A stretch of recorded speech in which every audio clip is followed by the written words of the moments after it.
যে আমলটি আমাদেরকে করতে হবে রমজানকে উপলক্ষ করে, সেটা হলো রাতের বেলায় তারাবিহ আদায় করা, কিয়ামুল লাইল করা বা সালাতুল লাইল আদায় করা।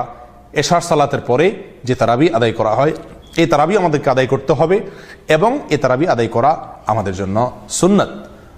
রাসূলুল্লাহ সাল্লাল্লাহু আলাইহি ওয়াসাল্লাম ইরশাদ করেছেন, মান কামা রমাদানা ঈমানান ওয়া ইহতিসাবান গুফিরা লাহু মা তাকাদ্দামা মিন যামবি।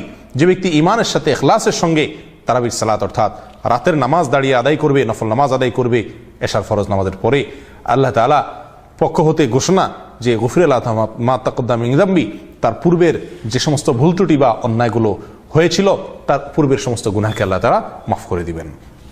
তাহলে তৃতীয়ত, রমজান মাসে আমাদেরকে রাতের বেলায় তারাবির নামাজ আদায় করতে হবে। যদিও এই তারাবির সঙ্গে রোজা শুদ্ধ হওয়া না হওয়ার কোনো সম্পর্ক নেই। অনেক ভাই বা বোন আছেন যারা রমজান মাসে কোনো কারণে তারাবির নামাজ পড়তে না পারলে তিনি ওই দিনে রোজা রাখেন না, মনে করেন যে তারাবি আদায় করতে না পারার কারণে তার রোজা বিশুদ্ধ হবে না, অথচ এই ধারণা সম্পূর্ণ ভুল।